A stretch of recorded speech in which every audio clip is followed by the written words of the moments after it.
we begin in the West African nation of Ghana, where the Election Commission has declared John Dramani Mahama the victor of the nation's presidential election, winning 50.7% of the vote. But officials of the opposition New Patriotic Party, who claim the election was marred by vote rigging, met on Monday to discuss whether to accept the results.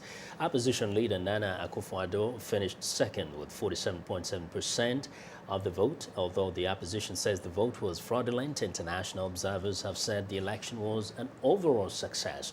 Enthusiastic supporters of John Dramani Mahama jammed the streets of the capital, Accra, and danced to celebrate the president's victory over Mr. Akufo-Addo. Mr. Akufo-Addo lost the 2008 presidential election by less than 1%, and this is likely the last election for the 68-year-old career politician.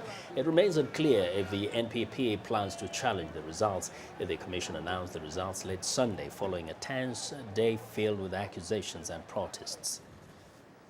Ladies and gentlemen, based on the results given, I declare John Dramani Mahama President-elect. Thank you very much. Now, hundreds of supporters of Nana Akufo-Addo also took to the streets of Accra on Sunday in protest, alleging election fraud. At one point, police fired tear gas to disperse the crowds. Tanks and anti-riot police were deployed outside the Election Commission building while the results were announced. Now, for more discussion on the Ghanaian presidential elections, we're joined by reporter Peter Clottey of VOA's Daybreak Africa radio program. Hi, Peter.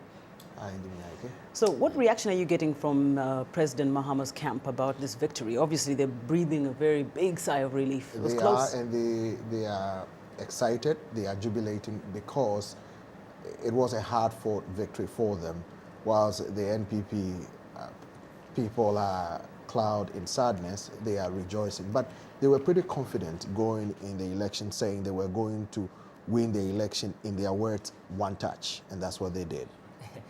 One thing I thought is the prediction was actually that it was going to be a very close election, and it ended up being really close election.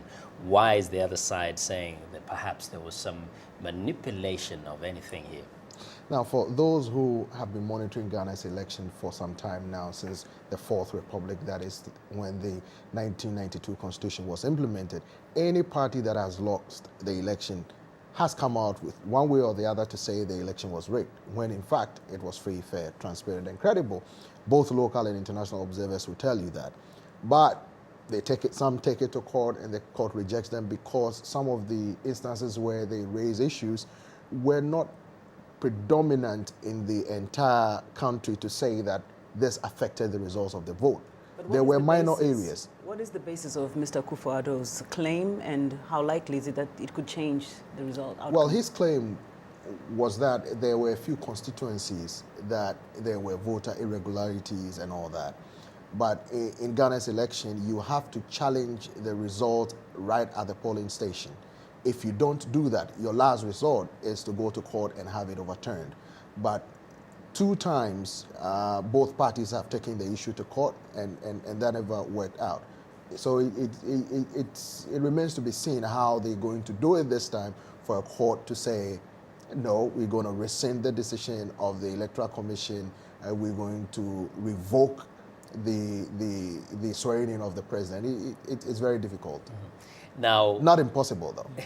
Yeah, we know that John Dramani, Mahama Dramani is actually now really becoming president legitimately through a vote. What are some of the challenges he faces in order to really prove that he did not just slide in accidentally? Well, his challenge, he's an affable guy, don't get me wrong, but his challenge is to, one, strengthen the institutions of government, provide improved healthcare delivery. Infrastructural development is key, and the economy, to really build the economy is one thing. And these are a few challenges that he would have to face. But with the expected windfall of oil profit, he would have the necessary funds to put in some of these measures.